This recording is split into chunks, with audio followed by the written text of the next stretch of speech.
So now we move on to the keynote speech with David Goldrake. David, the floor is yours. Good afternoon, everyone. Can you all see me? I see still that we have the slide, the program that Charlotte Bear has been my face. You can use the chat so I know that you're with me. And now I see Diane. Yes, there I am. Hello, hello. Hey, I'm an illusionist. I'm a speaker. I've done some acting and some other activities. It is 7 a.m. right here in Las Vegas, which is where I'm actually talking from. For those of you who don't know me, as I just said, I'm a magician. I'm an illusionist. I was born and raised in Luxembourg. I've traveled all over the world for about 15, 20 years until I got my contract here in Las Vegas to perform on the Strip. And a couple of weeks ago, Mark Lees, who is not among us yet, called me to ask me if I wanted to be part of this wonderful project. And I very spontaneously said yes. And then he asked me, what would you like to talk about? And I said, no idea. What do you recommend? And Mark suggested we talk about how creative performers in general deal with adversity, how we dealt with the pandemic that happened or started happening last year, how the life of a performing artist look like in general. And I thought it was very exciting. I sat down, started preparing a very official speech like I always do, and I decided to drop the whole concept. So today will be more spontaneous. We have chat on your right, as you can see. So I would like to invite you at some point during my presentation to ask questions, to comment, so I can be more interactive with you and address more specific questions if you have any. Said that, I've been thinking a lot about performing arts, about performers, about what drives us, about what makes us diversity, just like Mark asked me. And I've come to the conclusion that one of the main factors is passion. And the second factor, if not the first, I discovered magic when I was 8 years old. I was in a normal store. I saw a children's magazine in German. It was called the Spielzeitung, and it was a monthly publication. I found in it a little piece of magic where you could make thimbles disappear and reappear. And I was fascinated, first of all, by the sleight of hand aspect, then secondly, by the psychology behind it, how you can deceive people, how you can play with people's perception and influence them in a specific way.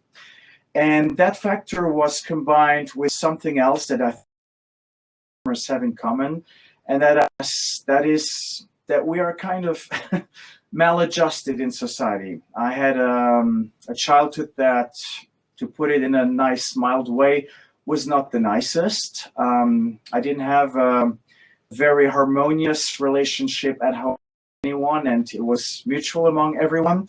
There was a lot of violence, a lot of discord, and magic became my way of fleeing reality and creating my personal reality. It was a way of me to escape. It was a way of me to be comfortable. And through some other familial situations, I realized that magic allowed me to be seen. I've noticed that a lot of performers start performing to be better, to be someone better, to be higher and more than the other people than their audiences. And in my case, I've realized early on that that wasn't the case. It was just magic made me exist. I was able to communicate through a medium that allowed me to share something that I consider beautiful, something that I consider special. And every time I saw the look, I was just happy. It made me happy to just see what I could a smile, whether it was a deeper emotion, whether it was just wonder. And that was the first thing I noticed. It was just this ability to share this passion, this purpose, which has become actually purpose and a responsibility, in my opinion, to just make people shine in a very special way. Every time I'm on stage, I tell stories. I try to inspire people. It's not just an entertaining experience, but it's something deeper. I always hope that my magic would be cathartic, which was what we learned in school in theater. So, you know, theater was to be cathartic. And my goal, until I realized it's not necessarily what it needs to be. It can be that. Those who will get something out of it or more out of it, fine for them. And those who don't will just hopefully enjoy beautiful performance. So that's that I, and that was the factor of the purpose, something that drove me, that made me want to share something very personal with people, something that wanted me to give it to them as a gift. And I guess, and that's a more recent realization, it was something that I hoped to be able to touch people in the audience that might have gone through the same thing I went through. Important, making you feel like you exist, making you realize that life can be great, that there's wonderful people around us, wonderful things around us happening. And in fact, I'm going to talk about it later during a little magical performance. I think that was very important for me. The other thing is the purpose and the passion. Something I think that we cannot control. I studied Latin, 6 years of Latin in high school, which was a fascinating journey. And we learned that the root for passion is the Latin word pati, which means to suffer. And that's something that's much, much stronger than ourselves. It's an emotion that we cannot necessarily control. I've learned that we can discipline our emotions, but sometimes emotions are stronger than us. And I think passion is one of those. Passion is something that drives you to a point that you can't control. As I said, it's 7 a.m. here. I've been up since 4 a.m. I've slept 3 hours last night. I've slept 3 hours the night before and 3 hours the night before. And this is a true story. This morning, my alarm went off at 4 a.m. and I was like, why is my alarm ringing? I had no notion of time. I didn't know where I was. I didn't know why I was awake. And then it dawned on me, oh, you have a speech.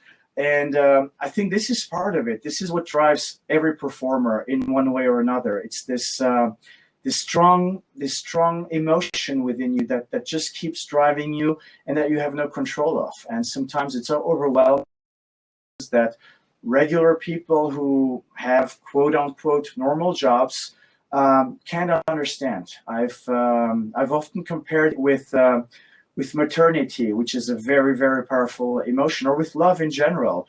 I've seen or parents do things, both emotionally and physically, that are beyond what we would expect, beyond what we consider normal. Mothers lifting cars just to save their children, or really incredible things. It's what drives not just performers, but people who are really driven by what they feel like. Branson in the corporate field, or Steve Jobs, who are so passionate about their vision, who had a vision actually that drove them, and through that vision they were able to carry other people with them. So I think those are the two factors that in my personal experience have been driving me all along. And getting back to the subject of what Mark asked me to talk about, which is adversity, it's been a very organic journey. I was always taught, and I always learned about having to have a master plan, having to plan every step ahead, so you know exactly what's going to happen, which is something I also believe that in Luxembourg especially is not necessarily a very common practice, because we have a system that allows you at a very young age to already anticipate where you're going to be 20, 30 years from now, which is a great thing to have, but which is not necessarily common. I live in a country right now, which is the United States, where I see people having 3 jobs just to survive. They work 16 hours a day, 6 days a week, 7 days a week without rest. And I've experienced it while talking to my friends in Luxembourg and other people, that it's something that a lot of people in Luxembourg have a hard time understanding, if at all. In fact, I had an exchange with a so-called artist in Luxembourg 2 years ago that was very surprising to me, because he wanted to come to Vegas, me, wanted to see my show. We invited him and we offered to have a meet and greet after the show with him. And he was like, oh, I want to meet and greet. I want to hang out with David. And my guys told him, well, it's into 18 hours a day, and David decides spontaneously if he's available or not. And the guy said, well, no one works 16 hours a day. And I think that's another thing that a lot of performers have that people do not see.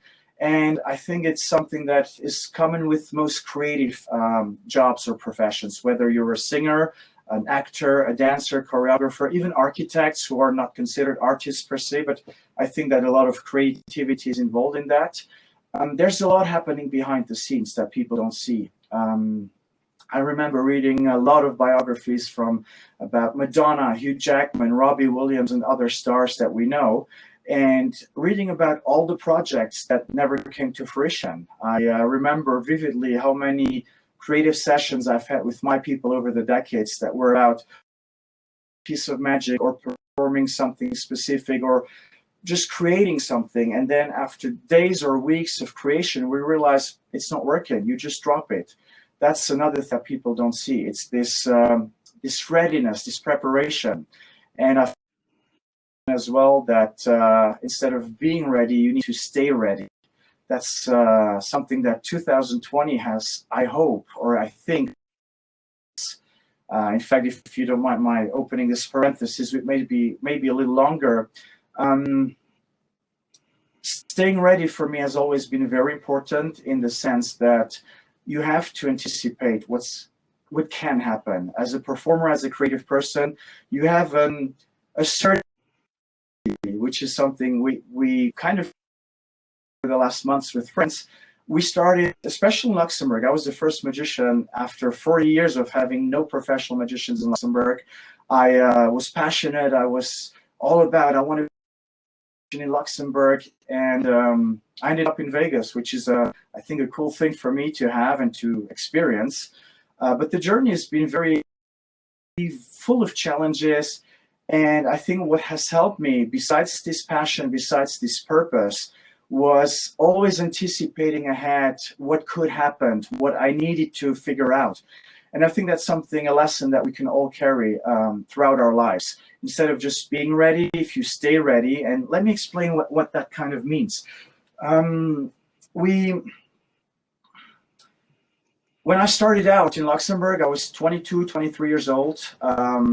Since we're such a small country, people recognized me very quickly in the streets. And in the beginning, I was very embarrassed. I was very shy, still am. And I learned through that experience that I needed to be ready for those encounters. It's part of my job to be able to communicate with people, to make them feel good, to make them shine, which is what I call the Siegfried Factor.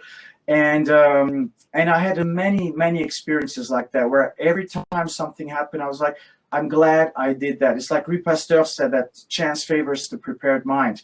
It's kind of that attitude that has, and the pandemic was a perfect example of that, where all of a sudden, all performance arts had to stop. Like a lot of work, I was in a situation where we couldn't be on stage, we couldn't help. So very quickly, I had to become creative. I started doing online tricks that I explained for children. And the goal behind that was at home who still had to work potentially and who didn't know what to do with their children, to be able to spend some time with them, some more intimate time, which would at the same time teach children something. I did that for a full month and I got great response. In fact, there's a message here in the chat from David Foy who reminded me of that. The other thing that happened was, okay, the live performances are dead. What's around us? What else can we use? Obviously, there was a digital platform. So we had StreamYard, we had Zoom, we had other platforms, and a lot of colleagues, friends, and myself started calling each other. How are you handling it? What are you doing? And all of a sudden, we were shows, virtual shows, whether it was public or corporate. And that was another factor of having anticipated, since we were already playing with that, YouTube, TikTok, Instagram, and all those platforms having been around for a while. It was really great for me to experience that, since I had already little areas, I was able to very quickly show or public show on Zoom and still continue some kind of livelihood in a way or another. And I think that's another factor that has been very helpful, and that I think a lot of performers should encompass and embrace. I see a lot of performers, and I'm not an exception, who are very spontaneous. They go from gig to project without really knowing what's happening. And I think it's an exciting journey. It's an exciting path to go. But at the same time, I think that staying ready, anticipating the future, is a very important factor. In fact, in 2015, my wife and I had a stage accident, which talks against my principle of staying ready. We eventually found out the mistake, which was a purely human mistake. But as a consequence, Abby remained in a wheelchair. She's incomplete tetraplegic now. And my whole life was changed. Her life was completely changed. We became, performers, athletes who all of a sudden are in a situation where I couldn't walk for a year because my whole right leg couldn't function properly. Abby was stuck in a bed, completely paralyzed. And again, we had to shift. We had to change. We had to adapt, which is another thing is related to this staying ready.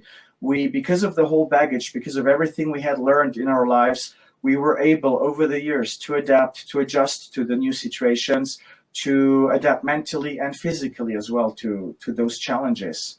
And even though it's been very challenging, there is always this drive, this sense of responsibility, this sense of purpose that kept driving both her and myself doing, as well as balancing our personal life on the other hand as well. So those are kind of the factors that I think are really important for a performer, for a creative person. You have this sense of passion, sense of purpose, which I think is super, super important, which is something that you need to figure out. Ego, which is completely fair, whether it's the desire to help somebody, whether it's this desire to change something, everyone has a different purpose, and I think is legitimate. There is no judgment here. It's just, some people do it for various reasons, and I think that once you know your reason, it will help you give what you do a much, much deeper meaning. Their sense of readiness to me has been very, very important in order to stay motivated, to take responsibility of my actions and of my surroundings rather than being a victim of what happened. I've had a lot of things happen to me that were out of my control, and it was always about how can I control it? How can I change it? How can I take responsibility of it and just adapt and make it happen? Like Heraclitus said, that change is the only constant in our lives. And that's another thing that I believe in Luxembourg is a pretty unknown factor because we're in such a stable condition. And again, I've experienced it here in the United States. There is no stability anywhere. I have friends who are in such high positions who all lost their jobs during COVID, during the pandemic. 20 for these people who you would believe would never lose their job. They were out of a job. They had to find something else. Directors of high-end companies, associations, starting to drive as a cab, starting to deliver food, having to work at Starbucks just to sustain their lives and feed their families. So that's another factor that I think is very helpful for creative performers. So I think that's kind of everything that I have to share in this very limited time, and I went over by 1 minute. I don't know, Gian, if I still have time to perform my puzzle of life, just so I know if I may or not. And if any of you has any questions, please just use the chat as I said it initially. Share your questions with me, your comments. I'd be more than happy to answer them later during our little round table discussion. In the meantime, Charles, do I have time to perform my puzzle or not? Please go ahead. Okay, perfect. Thank you. Let me adjust my MacBook right here. Yes. And this will actually illustrate, in my opinion, what I've been talking about right now. This is a piece that I've been performing for several years, and I call it the puzzle of life. The puzzle of life consists of this frame that doesn't stretch and doesn't shrink. I'll hang it right here so you can see that it will remain visible at all times. And the puzzle of life is a gift. It's a gift that we are given at birth. It contains many different elements, our goals and our values. And for some of us, it's love. Other people cherish it. Some people cherish loyalty. Others, their family. Others, time, work, money. And as you can see, a single piece of the puzzle has its very clear position to enable us to keep our lives in balance. And so we're born, everything is in perfect harmony until the first day we encounter an obstacle. Some of us call it a challenge, others call it a problem.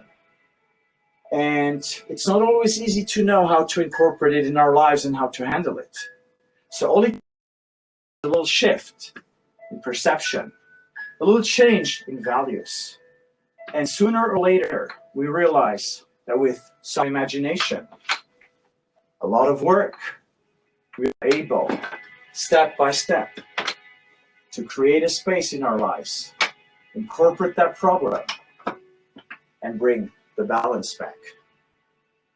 And so, stronger, we grow wiser, and life continues like a quiet flowing river. Challenge after challenge, problem after problem, we learn and we grow until we are surprised one more time by a bigger challenge, a bigger problem, something we think is unsurmountable, an illness, an accident, maybe of a loved one. And even though we've learned, sometimes we forget, which is why we need our friends, our families, the support system that stays with us, helps us, and slowly allows us to see things differently and bring the balance back to our lives. And that, ladies and gentlemen, is what I call the puzzle of life, a perfect alchemy of people and that make us stronger, wiser, hopefully better every day. Thank you very much. This concludes my performance. Charles Albert, the floor is yours again. Thank you very much for having me, and I'm looking forward to talking to you in a minute. Thank you. Thank you, David. It was a great trick. Thank you.